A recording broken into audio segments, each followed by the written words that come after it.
Hello there. Welcome into a Wednesday edition of the show. Glad to have you, whether you're listening on your radio, streaming the show online at extrasports1300.com, or you've downloaded the new Extra Sports 1300 app, sponsored by Diversus Health, mental health and well-being for all.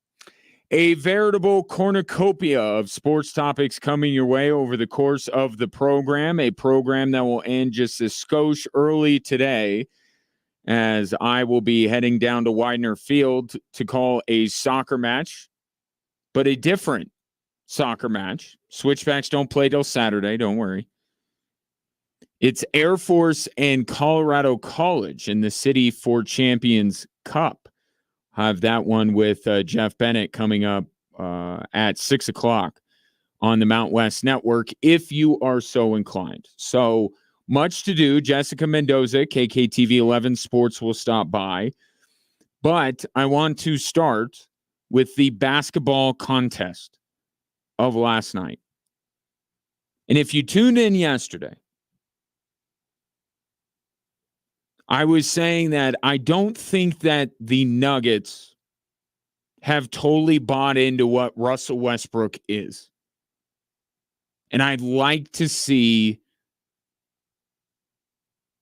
Russell Westbrook be Russell Westbrook. Not this, oh, he's a better jump shooter than people give him credit for. No, just who he is, who I've seen, that guy. Just be that guy. And lo and behold, last night, that's the Russell Westbrook game. What you saw last night from what Russell Westbrook is exactly what I am talking about. Get downhill and do whatever your heart desires. You want to try and earn a trip to the line? Do that. You want to try to yam on a guy? Do that. You feel inclined to kick it out to somebody for a three? Go right ahead. Russell Westbrook, the second unit is yours. Do whatever you see fit with it. And that's what we saw last night. 22 points, got to the free throw line a lot. I think he was 10 of 10 from the free throw line last night. He had a handful of assists. Not eye-popping numbers. Russell Westbrook isn't the triple-double king that he used to be. But he can still do a little bit of all those things. Score, rebound, and pass. But that's the Russell Westbrook that I was intrigued by when all of this came about, that he was probably coming to the Denver Nuggets. I know we're not going to get this every night. But that should be the plan. Because all of a sudden, not just because you have a productive player off the bench, but now you're able to stagger Michael Porter, which I think is the best starter to stagger. And it just seemed like after that really slow start, it looked like the Nuggets didn't have much energy early on. They got down by 17. Then they kicked it up a notch, and then they end up, outscoring the Nets by 24 the rest of the way? But it all worked. You stagger Michael Porter, give Russell Westbrook another shooter, and then you decide who you want to bring in for Michael Porter. And depending on whether you'd rather have defense or offense, you bring in Peyton Watson. For defense, you bring in Julian Strawther for offense. You get Michael Porter a couple minutes of rest. Then you bring on the second unit, put Michael Porter back into the game. And now you have a shooter with a guy that can get into the lane, draw attention, and kick it out.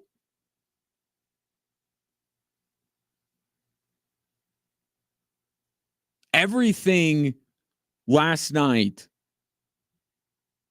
worked after that slow start, I think in large part to what Russell Westbrook brought to the table. The substitution patterns were better. The bench unit wasn't awful. They survived the non-Jokic minutes. And then because they survived it, they had a fresher Nikola Jokic and the other starters in the game that could last all the way into overtime on the second night of a back-to-back when they got in at 3 or 4 in the morning that same day.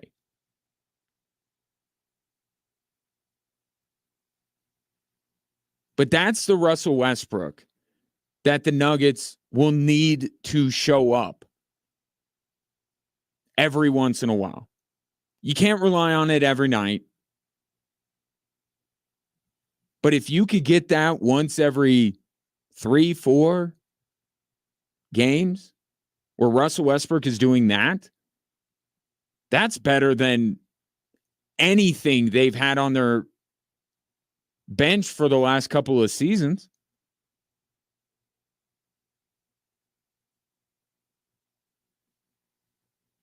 And apparently it was because the Nets were talking trash to him.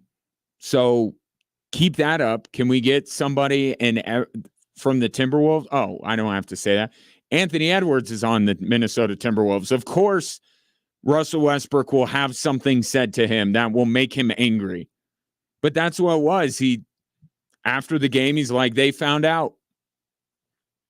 Young Brooklyn team, they don't understand when Russell Westbrook gets angry. But that's the Russell Westbrook you want. And everything else seemed to work just a little bit better.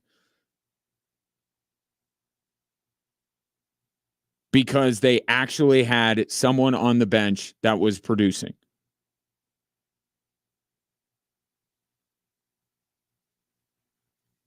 Then, of course, you have Nikola Jokic. And again, I ask the question. Are we 100% sure he can't win the MVP this year? I'm not saying he's the favorite. I don't know that I would even pick him, which I didn't, pick him to win the MVP. But there was such a dismissive tone around the idea of Nikola Jokic even being in the conversation. I'm like, hold on. Wait a minute here. Every year, it seems like Nikola Jokic does something that we've never seen or takes his game up a notch. Last night, he goes 24, 18, and 16. So if you're keeping track at home, we have seen 2 triple-doubles, 2 40-plus point games. We have seen him set not only a career record, but a Nuggets record for the most made three-pointers in a single game. And we're only 4 games in. Nikola Jokic, in those 3 categories, points, rebounds, and assists, is either first or second in the league. And you saw last night, everybody else ate. Right? Jokic dished out 16 assists. Everybody else was having it. You didn't look at Aaron Gordon or Michael Porter or Jamal Murray, Christian Brown, any of these guys. They all ate. They all put up their numbers.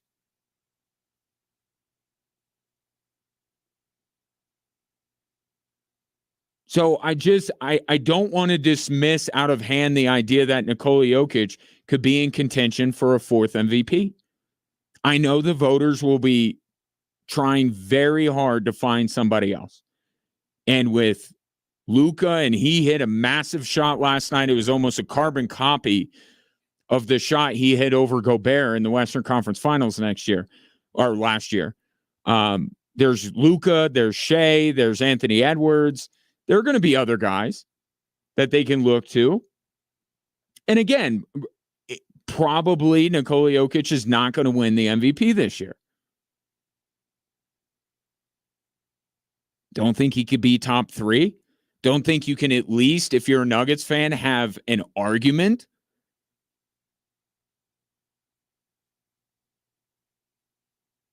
I think you can. I think you will. Because he just does all of this stupid, ridiculous stuff, and it just leaves you wondering, what is he going to do to top himself the next night? And then you find out, because he does.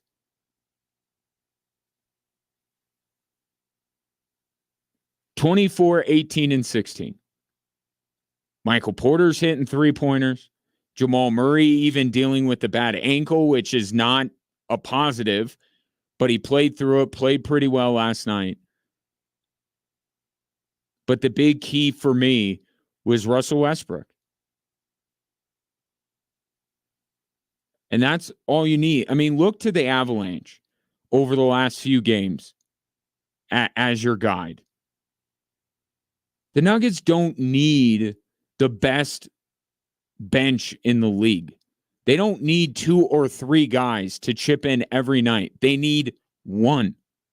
Just one guy that can make Michael Malone's life a little bit easier, which will in turn make Nikola Jokic's life a little easier because he'll get to rest for a second.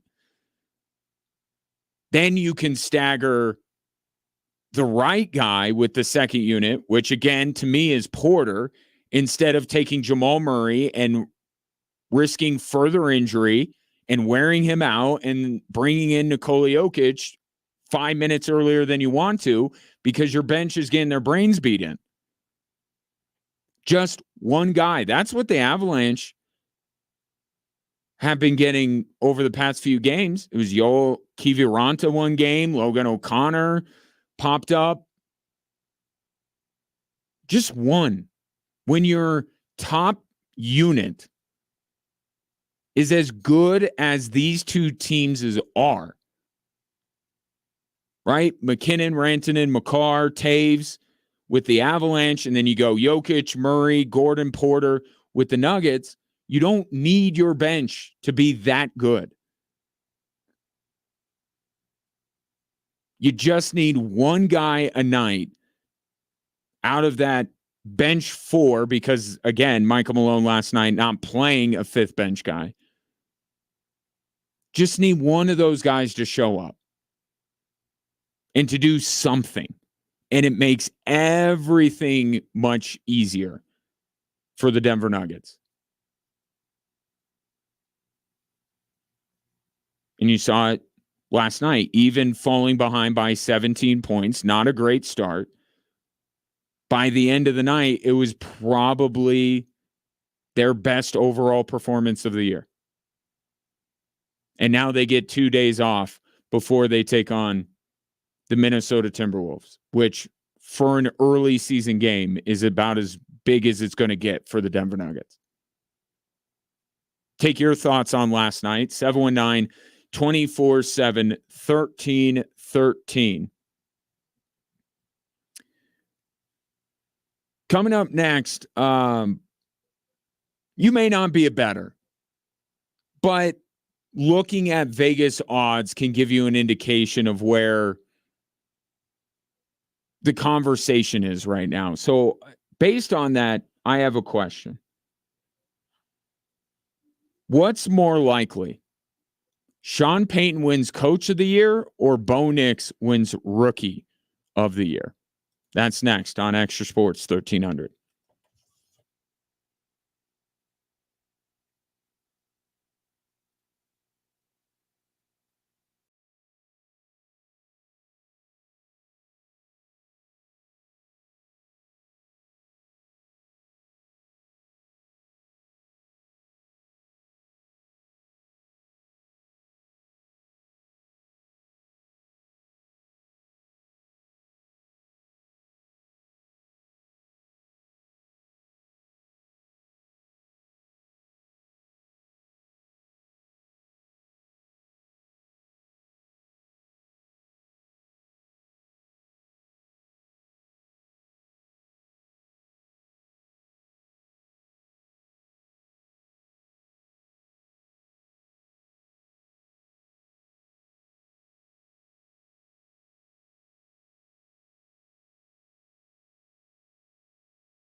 Help us celebrate this Veterans Day by giving our heroic service members a very special salute. Head to extrasports1300.com and tell us about the veteran in your life. We'll select 5 deserving winners to each win $1,000 in our Veterans Day thank you, sponsored by University of Maryland Global Campus. Join UMGC in thanking veterans for their service. When I was out at Circa Resort and Casino shortly before the NFL season started, I was perusing some of the odds that they had, and I believe I brought this conversation to the airwaves when I was out there. But I'm looking through, and I got into a conversation with some people, including people who are behind the odds that you will see at Circa Sportsbook. And I was talking to them about how I thought that the better bet this year would be Sean Payton winning Coach of the Year over Bo Nix winning Rookie of the Year. My assertion was largely dismissed. Fast forward however many weeks later, and many sports books have moved Sean Payton to the second best odds to win Coach of the Year, only behind Dan Quinn of Washington. Meanwhile, Bo Nix's odds for Rookie of the Year have gotten better, but he is third in many places behind Jaden Daniels and Caleb Williams, which I think there's a conversation there.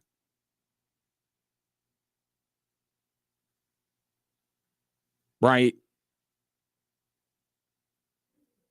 Bo Nix has been more impressive to me this season than Caleb Williams has.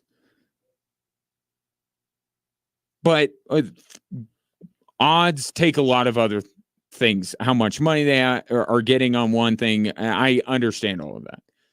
But if you're taking it to say this is a ranking of the best rookies, I think you have an argument that Bo Nix is above Caleb Williams, and I wouldn't even say Bo Nix is second to Jaden Daniels at this point. But not only is Bo Nix further down the list in his particular category than Sean Payton is, his odds are much longer. Ironically, one of the sports books that I have found that has not boosted Sean Payton's odds is Circa. You can get Sean Payton to win Coach of the Year at 15-1.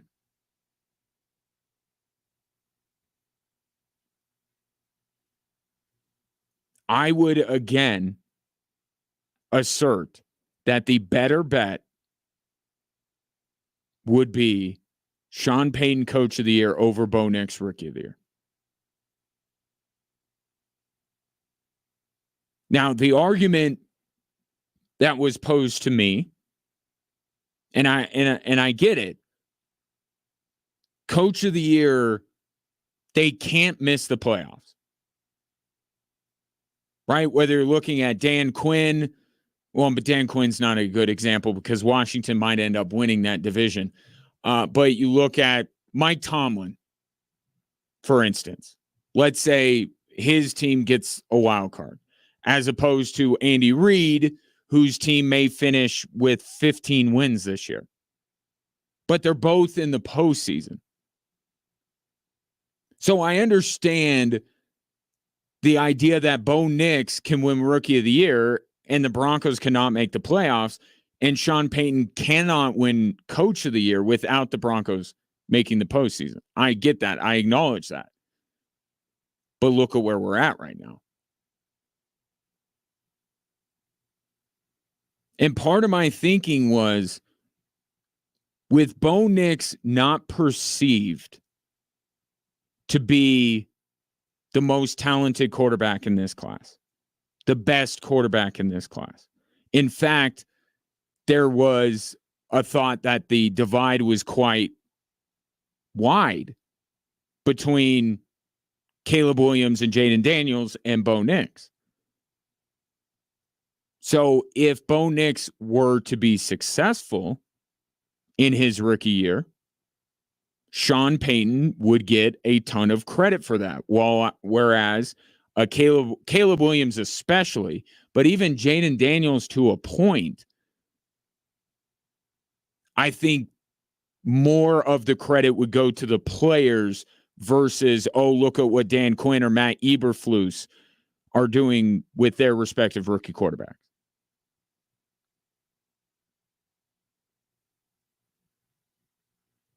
Sean Payton has this team for now as the 5th seed in the AFC. And I don't expect him to hold out there. I think these next couple of weeks are going to be a little bit trying for this football team. But still, you're sitting at 5-5.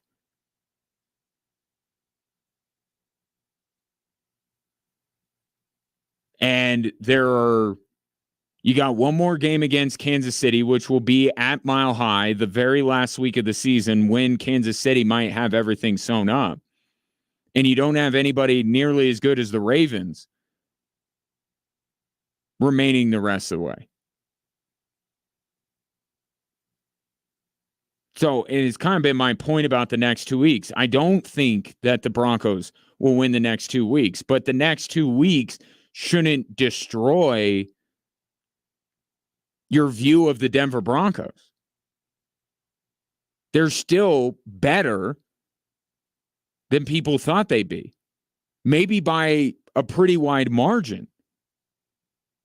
And losing these next 2 games does not mean they're done. It just means, guess what? They're not elite. I could have told you that before they lose to the Ravens and the Chiefs, that they're not an elite football team.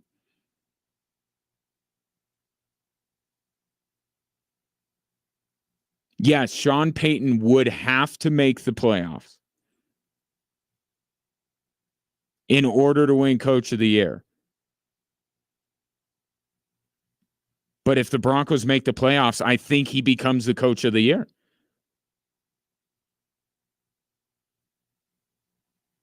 I do.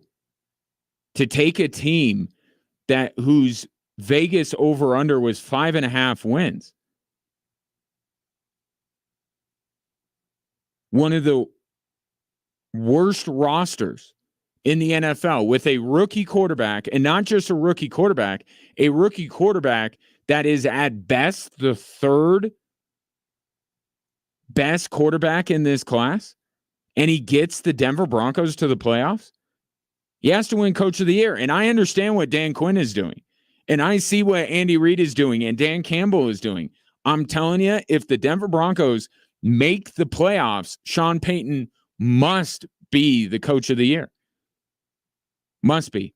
7 seed, 6 seed, 1 seed, it doesn't matter. If the Denver Broncos make the playoffs, Sean Payton should be the Coach of the Year. And you're starting to see with the Broncos' success that his odds are creeping up, and he jumps over one coach and then he jumps over another coach. It's creeping.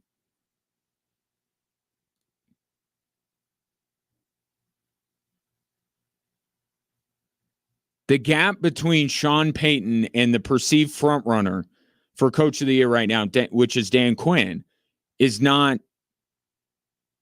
He's not as far away from Dan Quinn as Bo Nix is to Jaden Daniels. Now, things can change in the Rookie of the Year race as well. But just taking stock in where the Broncos are right now, where everything is at right now, Sean Payton is closer to winning Coach of the Year than Bo Nix is Rookie of the Year. And so much of the discussion over the past week or so has been about Bo Nix Rookie of the Year. That conversation should be had. And if he plays well the next 2 weeks, even if the Broncos lose, I think he can gain a little bit more in that conversation. He's playing himself into the Rookie of the Year conversation. But Sean Payton's right in the middle of this. And you could make an argument that what Sean Payton is doing, even if it results with 9 wins, is still more impressive than all but about 3 coaches will do this year.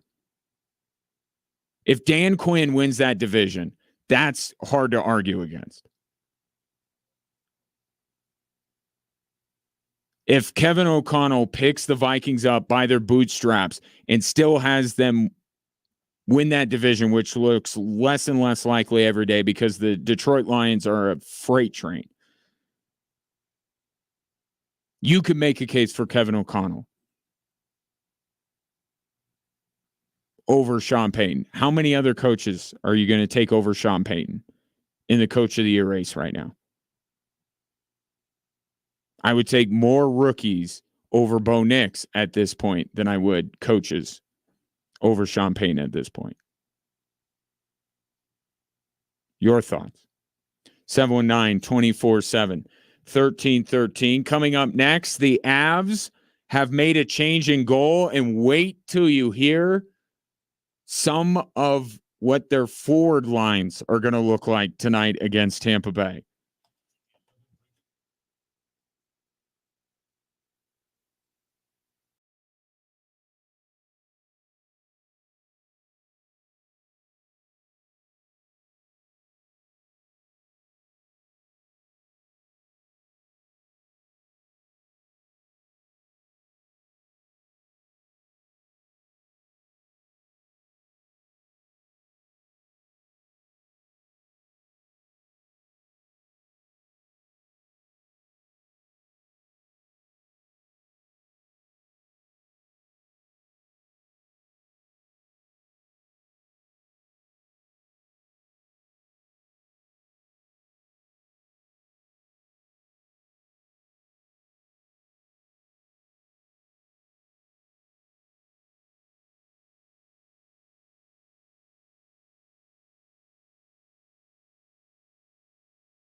This Saturday, your Colorado Springs Switchbacks will host Oakland Roots in the first round of the USL Championship playoffs. Switchbacks are the 2 seed, which means if they win, they will be at Widener Field again next week in the second round of the playoffs.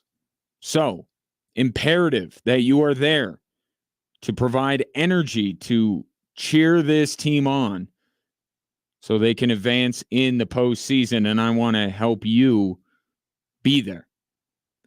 I have a pair of tickets for Saturday's game. If you text Switchbacks and your name to 719-247-1313, I will give the 13th texter a pair of tickets to Saturday's playoff game.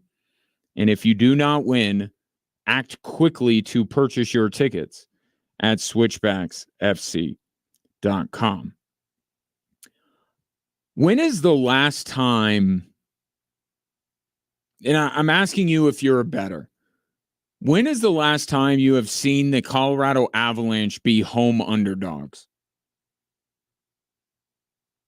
I was legitimately thinking about this today. I can't remember. There is not a team in the state of Colorado that has provided less value for betting on them over the last few years than the Colorado Avalanche. They're like always favored. And now they're at home tonight, not favored. They are home underdogs. And I can't help but think it has something to do with the very different looking lineup Jared Bednar is going to put out there tonight. First, let's start in the most obvious place, in goal. Kaapo Kähkönen will start. Remember what I said yesterday about Kaapo Kähkönen making an appearance before we see Alexander Georgiev again. He's in goal tonight. Georgiev will be his backup, and Justus Onninen will be scratched.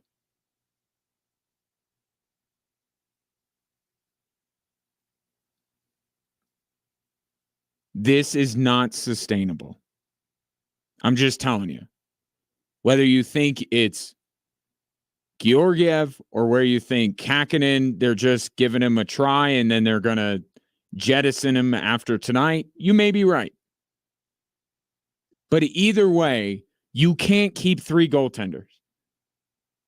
Like, it's just, and this is not even a failing to evolve with the state of the sport. I've evolved. Okay. I understand that elite goalies are at a premium and most teams have got to employ a 1A, 1B type of scenario. I get that. Nobody has a 3 goalie rotation. You can't hold a roster spot for a 3rd goaltender. It's like the NFL with quarterbacks. Sean Payton on his PR tour trying to pump up Zach Wilson, trying to get him traded unsuccessfully. And now, look, Zach Wilson on a roster of 53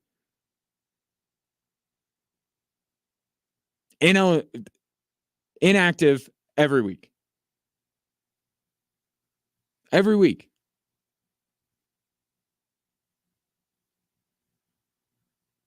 And they have a roster much larger than the Colorado Avalanche do. This is not sustainable. This cannot continue. Especially when you factor in what this team is dealing with. If it doesn't get better in terms of the injuries, they're going to have to go out and acquire somebody. They can't keep plucking from Loveland. TJ Tynan is going to be in the lineup tonight. You can't hold a roster spot for a 3rd goaltender. It's October 30th. You want to do this for a week? You want to do it for a couple weeks? Go right ahead. But this is not. One of these guys has got to go sooner rather than later. You can't hold three goalies on your NHL roster. So, all right, you're going to give Kaapo Kähkönen a look. We'll see how it goes against Tampa Bay tonight.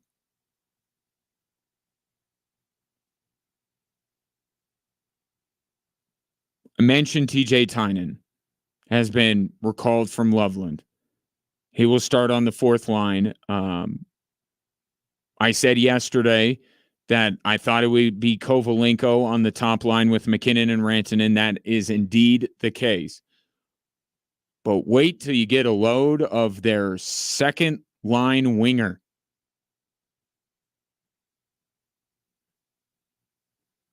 Oliver Skillington, who is most famous for being a defenseman. Jared Bednar is taking a defenseman and having him on the second line. This is getting nutty. And the reason why he's doing this is because you already know Ross Colton's out. Now it's official. 6 to 8 weeks, Ross Colton is going to be out with the broken foot. Miles Wood apparently has been injured or hurt, as my dad always used to say. You can play hurt, you can't play injured. He was hurt, and now he is hurt at another level, which now makes him classified as injured, and now he is week to week. We didn't even know that Miles Wood was dealing with anything, and now he's out.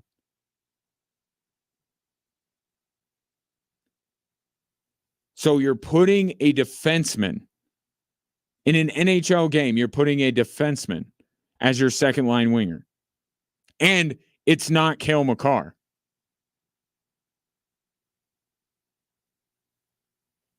Part of me, if we're just,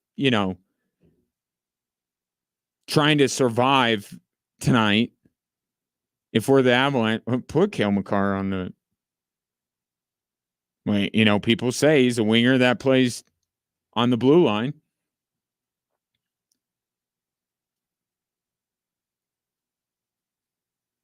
Watch him get a goal tonight playing with Casey Middlestat, because that's how good Casey Middlestat has been. He's not playing with Lehkonen. He's not playing with Nichushkin. He's not playing with Duran. He's playing with this rotating cast of characters, and yet he has 6 points in his last 2 games. He's scored in all but 2 games this year. And now Jared Bednar's really going to test how good Casey Middlestat is by putting a defenseman on the line with him. I will say, me, when they have Bowen Byram, I was a big fan of the 3D lineup, the 3 defensemen. So I am very curious to see how this works. But I said that Ross Colton getting hurt was putting the Avs injury situation at critical mass. Oh no. I was a notch below. Miles Wood being hurt now to the point where Jared Bednar has to put a defenseman as his second line winger. That is critical mass when it comes to the Avs injuries. So Kaapo Kähkönen in goal, a guy that picked up off of waivers a few weeks ago and just brought up from the minors, is going to start in goal. They'll have a defenseman on their second line. And oh, by the way, it's a rematch. I know it's a couple years after, but still, forevermore, anytime the Avs meet the Lightning, we will think about the Stanley Cup final of a couple years ago.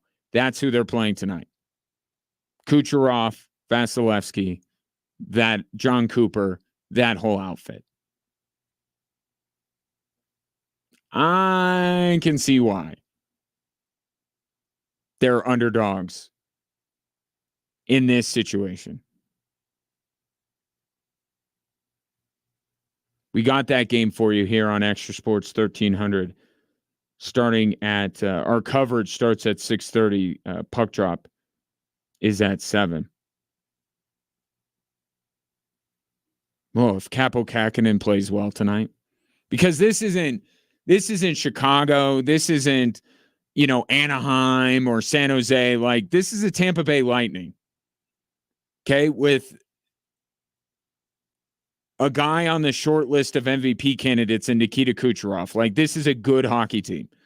If Capo Kakinen stands up tonight and the Avs win this game, largely because of him in goal, things are going to get even more complicated for the Avs. But the bottom line is they can't keep 3. You just can't. So you want to toy around for a week or so, go right ahead. But it's not good practice when it comes to balancing out your roster. Even with what the Avs are dealing with, I know that they don't have any forward that they're dying to bring up to find a spot for. They're just plucking these guys randomly because they just need bodies. But I think where this 3 goaltender experiment ends is when they start getting Lehkonen, Drouin, Miles Wood. When some of these guys start to come back, they're going to have to get rid of one of these guys. Because you'd rather have an extra skater than an extra goalie. The way the NHL does it, I think works. If you have to use a third goaltender, then just pull a random dude out of the crowd. Make your Zamboni driver the goaltender. If it's going that poorly, just take the L, become a story on SportsCenter because the emergency goalie who sells hot dogs in between periods is now in between the goal. Just lean into it. You don't need 3 goalies. It's not good roster construction. So that's tonight at 7. And then, of course, you have the World Series this evening, Game 5. And everybody, of course, is talking about that moron or morons, plural. They're just trying to rip Mookie Betts' glove. Like, there's very few sports topics where we're all aligned.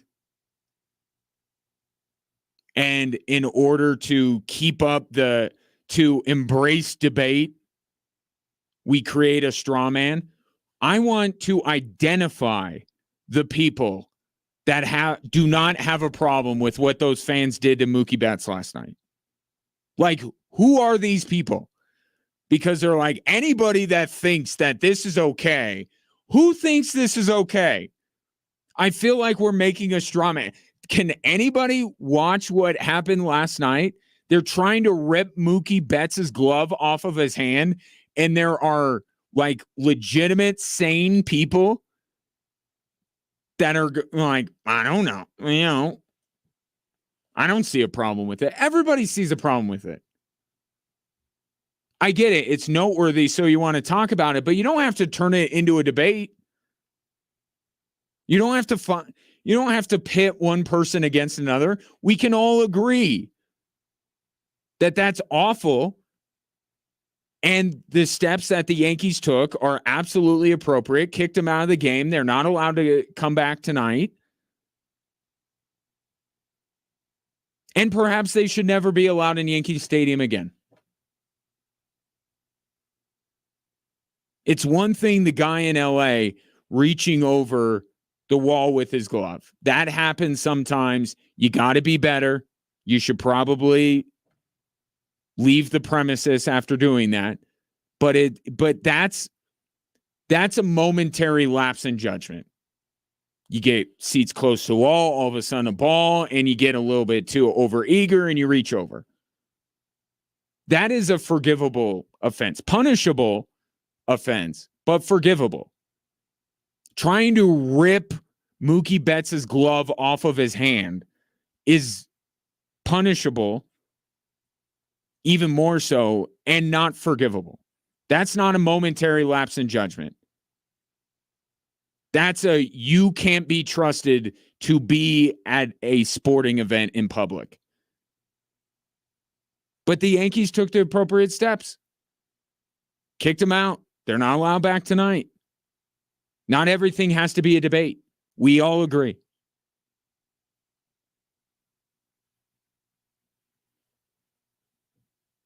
I suppose there is some irony in that, them interfering with Mookie Betts like that actually, in a way, cost the New York Yankees. But I'm not going to try and reason with these people and try to climb into their headspace and figure out what they were thinking. I just rather kick them out of the stadium and never see them again. But the Yankees do stay alive in resounding fashion, although it doesn't change my mind about this series. Because what Dave Roberts did was absolutely the right move. Call it. Call time of death on this thing. Live to fight another day. Do not keep throwing your best relievers out there to try and keep the score at 11-4 in hopes of a comeback rarely seen in the history of baseball. Save your best arms that you didn't use and go at New York tonight. Because there's a thought that the Yankees were going to win last night, regardless, right? Whether it was in resounding fashion like they did, or even if they eke one out, obviously the desperation level goes up. The Yankees are a good team, right? They deserve to be in the World Series. They just haven't proven they're on the same level as the LA Dodgers, but they deserve to be there. Yankees probably were going to win last night. But the fact that the game wasn't close actually, I think, helps the Dodgers in a couple of different ways. One, it allows Dave Roberts to keep some of his better bullpen arms back. And two, it's much easier for the Dodgers to just go, whatever. Right? Just completely dismiss the events of last night. It got out of hand. Whatever. Refocus for tonight.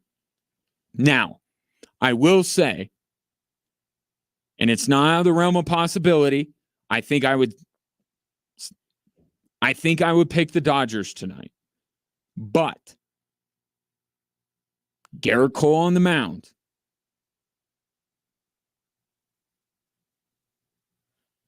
If Garrett Cole can pitch the Yankees to a win tonight, then things get really interesting. And all of a sudden, the series that we were waiting for so long, and it's the best possible matchup we could have had in Major League Baseball for 25 years, turned into one of the worst series overnight. Right after Freddie Freeman hit that home run, it's like, this is the best thing ever. Next two games are absolutely terrible. And even last night wasn't a good game. But if Garrett Cole lifts the Yankees to a win, now we got a series. Now this thing is compelling again.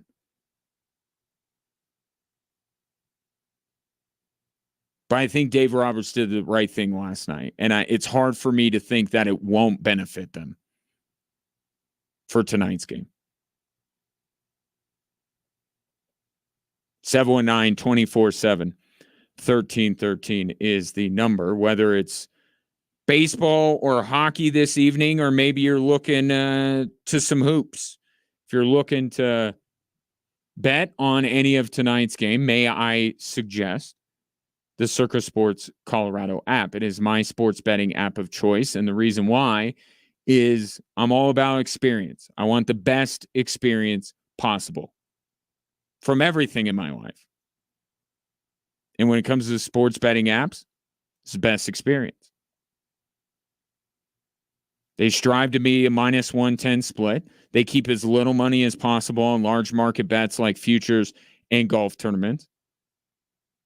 And they don't limit players based on their winnings.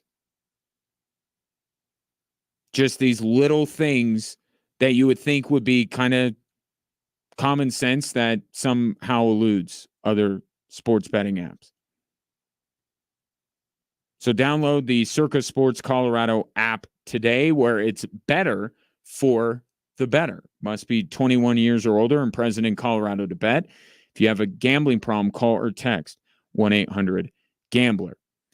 Coming up next, why the matchup everyone is eager to see between the Ravens and the Broncos is actually not going to be the matchup that decides Sunday's game.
Welcome in, Drive Time Sports. Ryan Kaufman with you on this Wednesday. A reminder, you can watch the show on our social media platforms, whether it be Facebook, X, Instagram, or YouTube, at XTRA Sports 1300. Jessica Mendoza, KKTV 11 Sports, will be joining me here in less than 20 minutes to discuss further what I'm about to discuss right now. But first, I do want to congratulate Eric on winning the pair of tickets to see the Switchbacks hosting Oakland in the first round of the playoffs this Saturday.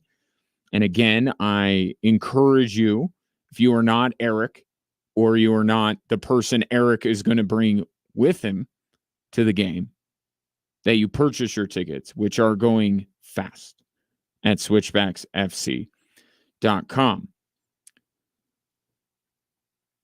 So Sunday's game has been discussed for a while of when the Broncos show just how good they are. Right? Whatever you think about them now, going up against the Ravens would be what we call in the business a measuring stick game, right? We've been able to beat these teams if we're the Denver Broncos. Can we beat these teams? Sean Payne doesn't want to get too carried away with that idea, but he does, as he so often does, acknowledges what everybody is thinking. Part of it is it kind of leads you off into the distance of where, as the season progresses, obviously the games begin to gain more significance, and but certainly this will be our toughest challenge to date by far, and this is a real good football team. And what he's doing there is acknowledging that Baltimore is the best team they've faced, as you heard him say. And this will, I think, go a long way to people deciding just how good, whether they win or they lose. It will help people better calibrate just how good this Broncos team is, because for many people, and I'll include myself in this to a degree, they are much better than I projected them to be coming into the year. On a week-to-week basis, I watch this team. I'm like, they're better than I thought. And they're one of the biggest, right along with Washington, Minnesota, although they're kind of tapering off a little bit. But you could put the Broncos up there with one of the biggest surprises of this NFL season so far. And that's while playing, or beating, I should say, not great teams. Now they have a chance to take their shot against a team that we all pretty much have in the same range, which is really good Super Bowl caliber football team. But he doesn't want them, but he wants to stop short of the idea that this is their season. And I think he's right to do that. I was talking about this last hour. You know, the Broncos season is not over if they lose the next two. And I'm going to continue to bring up that point leading up to the Kansas City game. It's not over if they lose these two games. And there will be games, to Sean Payton's point, that will be more significant to the Denver Broncos and their chances of making the postseason than these two. And Sean Payton wants his team and you to keep that perspective. Even if Sunday is a disaster, there are still enough teams that are on the same basic level as Vegas, the Jets, New Orleans, Carolina, that the Broncos can still make some hay and be in the playoff conversation very late in the season. Acknowledging how much his team needs to step up their game, especially given his comments after the Carolina win, while also acknowledging that there's much of the season left after these two, where the Broncos, even if they take 2 big fat L's the next 2 weeks, can still play their way into the postseason.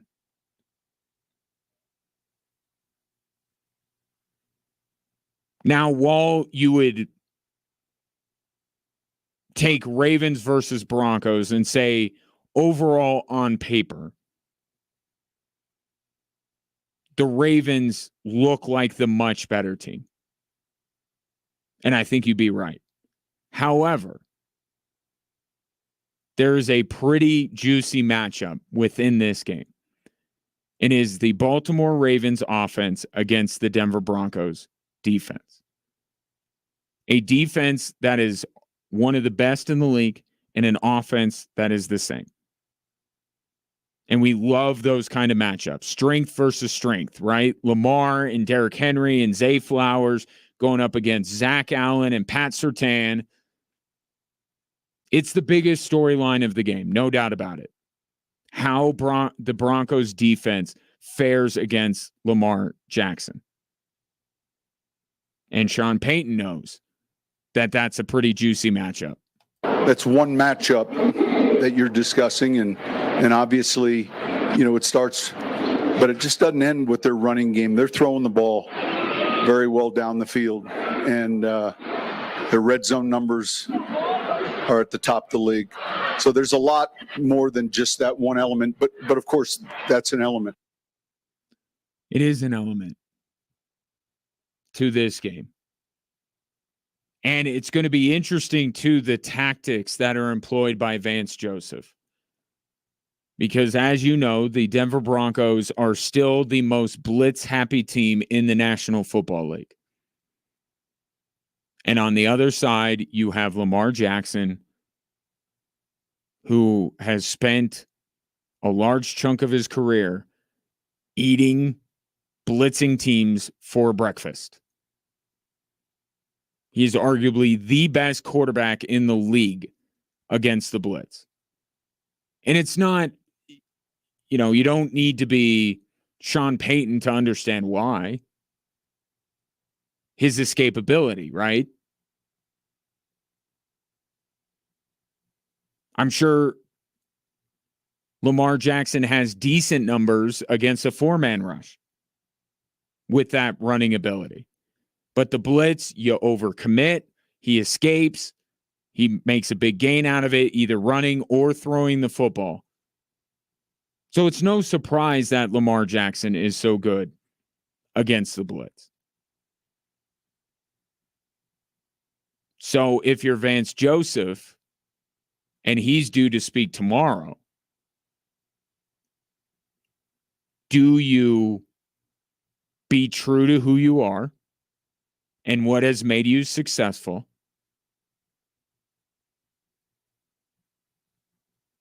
Or do you adjust based on the opponent?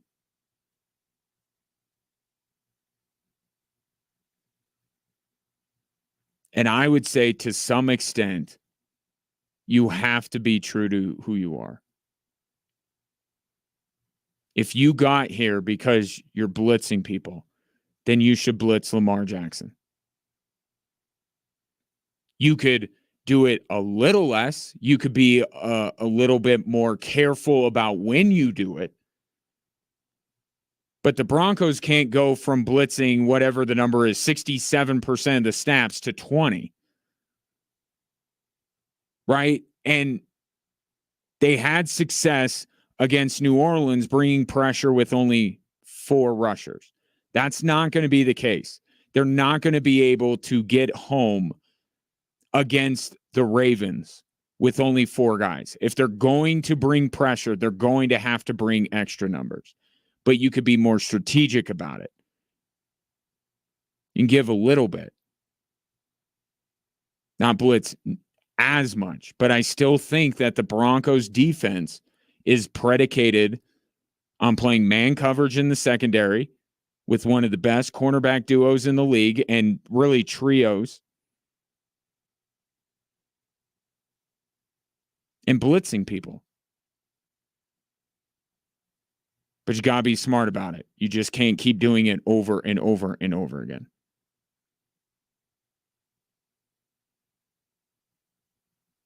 And then you throw in Derrick Henry, who, in a way, and this is not at all to diminish Lamar Jackson. I have actually been more of a proponent of Lamar Jackson than a lot of people in sports media have been. I love Lamar Jackson, and I think outside of the dude in Kansas City, he's about the best that we have in the NFL.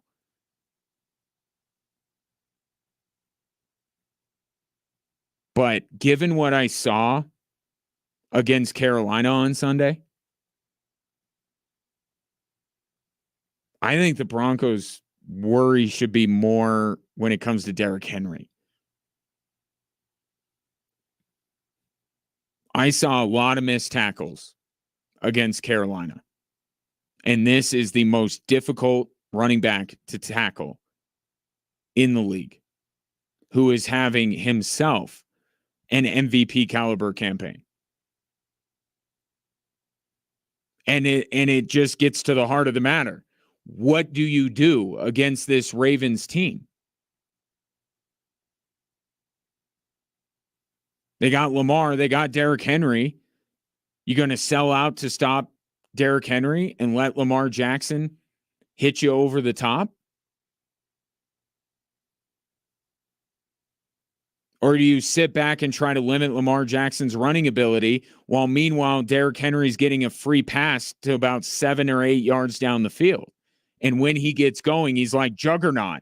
The more momentum he gets, the more difficult he is to bring down. It's why the Ravens are so difficult to defend and why Derrick Henry has proven to be probably the best acquisition of the offseason.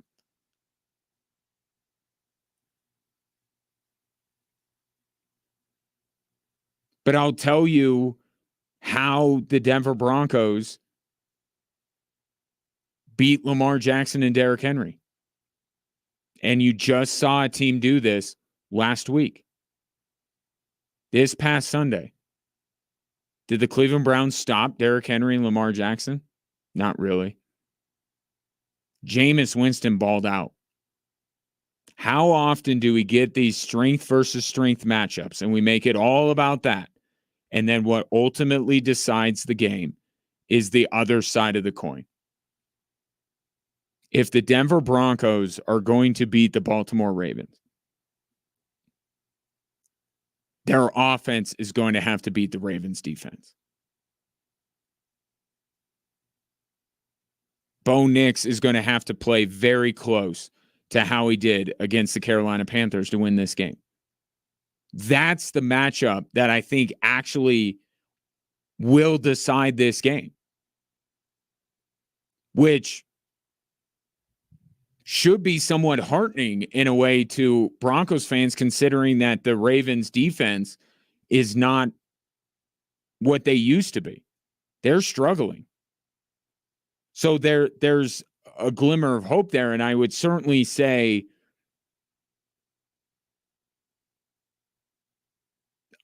I would take my chances more with the Broncos offense against the Ravens defense than I would the Broncos defense against the Ravens offense.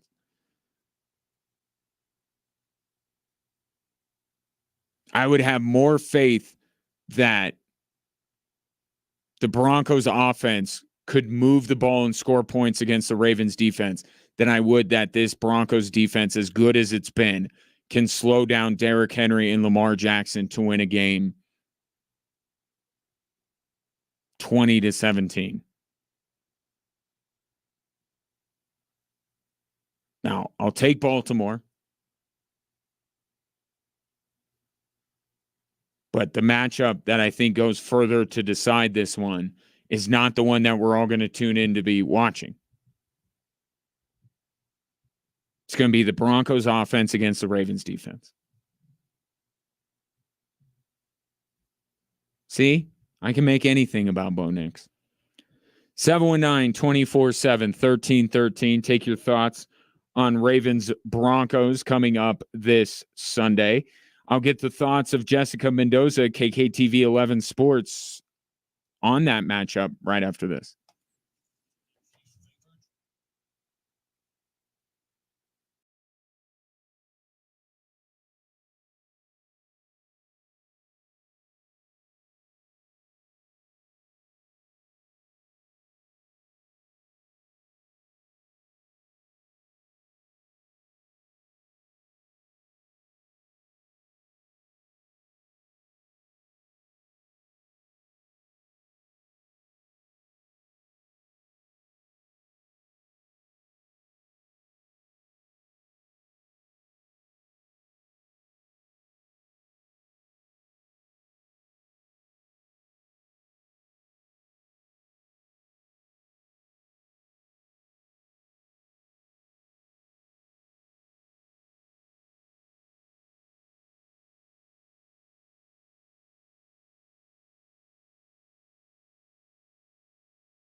Broncos and Ravens this Sunday, a game that feels a little bit different than maybe it did certainly at the beginning of the season, maybe as recently as 3 weeks ago. Joining me now to discuss it is Jessica Mendoza of KKTV 11 Sports. By the way, guess what game is going to be in the early window on KKTV this Sunday? That's right, Jim Nance, Tony Romo calling Broncos Ravens. That's a big deal. It's been a while since the Broncos got the Nance Romo treatment, Jessica. Yeah, excited to have the A team covering this game for sure, and I think it's well deserving when you look at this matchup.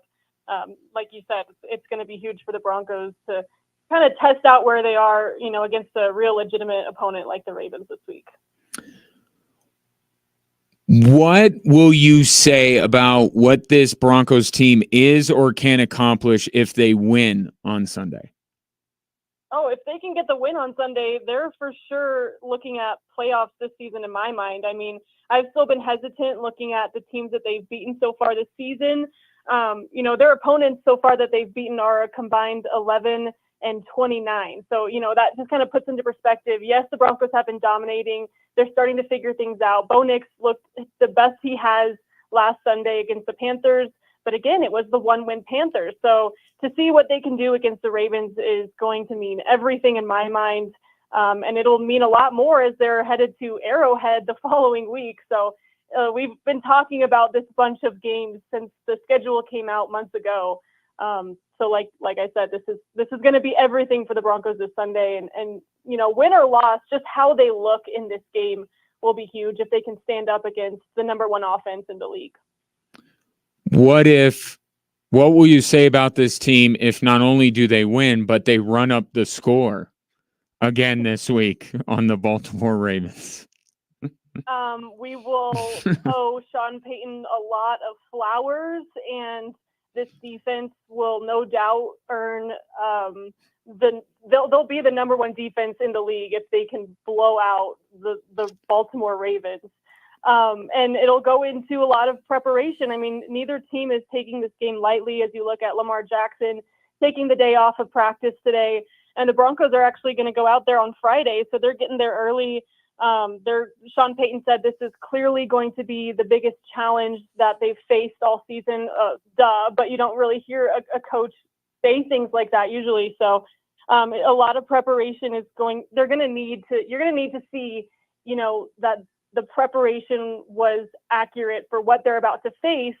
And that's something I wanted to tell you about today, Ryan, because we went into the locker room today and talked to some of the Broncos about how they are preparing to face Lamar Jackson, and you're going to get a kick out of this. They have Zach Wilson helping them, do scout team, and he's playing Lamar Jackson. And so coming up at 5:30 on KKTV, we're going to have a story on, how the defense is, lining up and preparing for Lamar Jackson, and just how Zach Wilson is, trying to emulate what Lamar Jackson does there in Baltimore.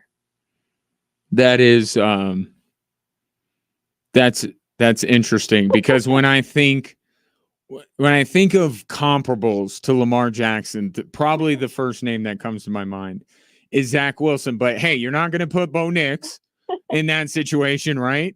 Although Bo Nix would probably be the closest thing they have to Lamar Jackson, and you're not going to put Jarrett Stidham because he's in many ways the polar opposite. So what else are you supposed to do? Put Zach Wilson. It's, at least he's contributing to the campaign right now. Exactly. You're getting your workout as Zach Wilson. I will say Jonathan Cooper said that Zach Wilson's got a little wiggle to him, so not exactly a comp. But, Nix was also asked today about, having some similar rushing stats to Lamar, and he actually got a kick out of that. He was like, if I tried to do what Lamar does, I wouldn't be here. But he's just thrilled to go up against a quarterback like him this week. And, I think it's another one of those moments for him where he's like, I can't believe I'm playing in a league with these guys that I, went to games and watched them as a kid and in college or whatever. So yeah, it's kind of one of those pinch me moments for Bo Nix, but he's definitely excited to play against a quarterback like him this week. Jessica Mendoza, my guest here on Drive Time Sports. Who is emulating Derrick Henry at practice this week? That's a good question. I'm not sure about that, but that's going to be a huge piece to Sunday's game. And Sean Payton talked about just how good they are at, stopping the run, but the challenge that presents, and it puts you in danger of their passing game as well. And that's really what has made the Ravens so good this season and brings them in at that number one offense, is just that the dual threat that they truly have that no other league has like them. So would be interested to know who's trying to emulate him this week in practice. But with the Broncos and how they've been playing against the run, they haven't seen anyone like Derrick Henry this season. So again, it just goes back to this will be a huge test for really how legitimate this defense truly is this week. If you had to pick one, who should the Broncos be more worried about, Derrick Henry or Lamar Jackson? I got to say Lamar Jackson. And that was something that, obviously Pat Surtain was asked a lot about today. He talked about, and it goes back to what I just said, when you fill the box, that puts you in danger of their pass game. And he's so unpredictable, and it's going to be kind of the same kind of game and kind of game plan when they face Patrick Mahomes in 2 weeks. But I think that this defense is going to be prepared and up for the challenge, and they seem really confident. They don't seem like, another thing Surtain said was, we don't want to make this game bigger than it is. It's another NFL opponent, and they feel like they have been battle tested so far this season. But yeah, it's hard because, they say these things, but then you watch some of the Ravens tape in the past few weeks, and Lamar Jackson, the 2-time MVP, they really haven't seen anything like him since they last played him. So it's going to be a challenge for the Broncos on Sunday for sure. If you could cast a vote to automatically give a postseason award to a Denver Bronco, would you cast that vote for Sean Payton Coach of the Year or Bo Nix Rookie of the Year? Ooh, good question. I would say at this point in the season, I would want to give it to Bo Nix. I think Sean Payton had, a tough job earlier in the season, trying to dumb down the playbook a little bit for him. And, none of us were thrilled with, their playbook, and it wasn't the Sean Payton offense that we were all hoping and were expecting for. But the way that Bo Nix has kind of challenged Sean Payton back, and, we've talked about those sideline conversations, it seems like Bo Nix has been the one to challenge him back into getting into that offense that we were expecting. Bo Nix is proving that he's capable of executing. And if he continues down the path that we saw against the Panthers, showing that he can do it all, he can throw in the pocket, he can also get some yards with his legs, I would want to nominate Bo Nix for sure. Are the Nuggets okay now? Can we collectively breathe a sigh of relief after the last couple of games? I haven't been overly concerned about the Nuggets. I feel like I think it goes back to some of those off-season conversations, and I think they took it a little bit too far. We don't want to tire out our starters and overplay them, and let's coast a little bit before it's time to really grind later in the season. I think they automatically came in with that mentality and took it too far. But I think that's concerning because, if you get into that mentality and that mindset, when it gets to that point in the season when you have to hit the gas, that can be a hard thing to do. But I have a lot of confidence in this team. I think Russell Westbrook's going to work out just fine, as we saw last night. That was an incredible performance from him. I think Christian Brown has been wonderful. And at the end of the day, you have Nikola Jokic. I know he can't do it all, but he certainly has been so far this season. I was going to say, well, are you sure about that? Yeah, he has really been doing it all, but of course he needs the support from his teammates. And I think Jamal Murray will start to figure things out. MPJ, and again, as long as Aaron Gordon stays healthy, he's such the glue to this team and that starting five. So I think as long as the Nuggets stay healthy, realize they can't just coast throughout the rest of the season, and then start to build some of that chemistry that we know needs to be built up from getting a couple new pieces. I think they're going to be just fine. I think it's a little bit too early to panic on the Nuggets. Well, I'm thinking of all this stuff, and I'm talking about a lot of this stuff this week, but thinking about your job, and you have Broncos, biggest game of the Broncos season. You have the Nuggets play Minnesota next.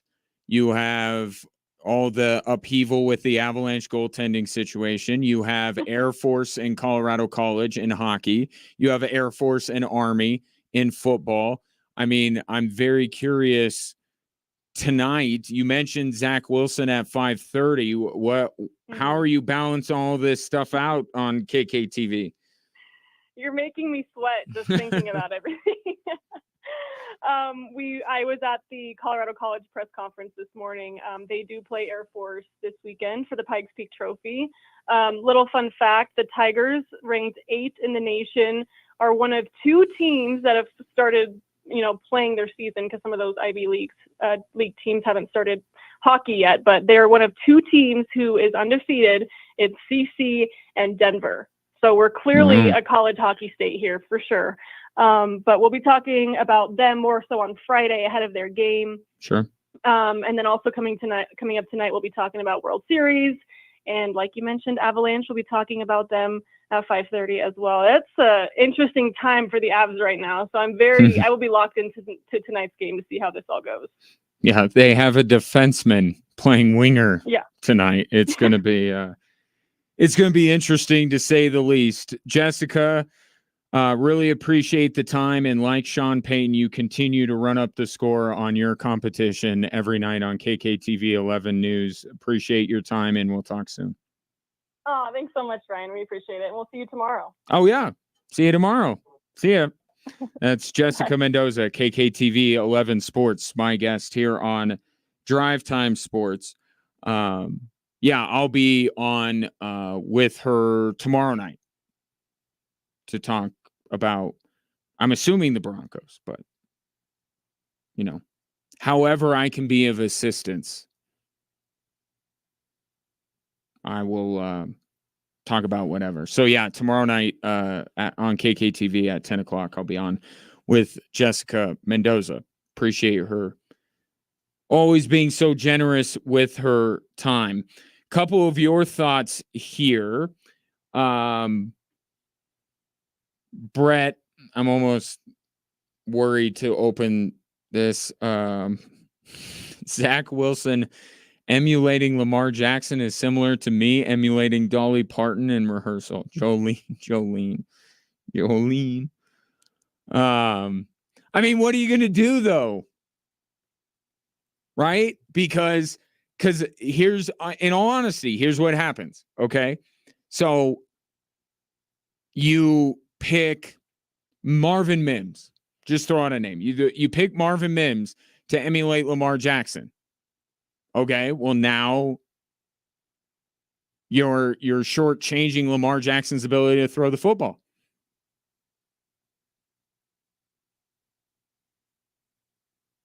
If other teams had a Lamar Jackson-like player on it,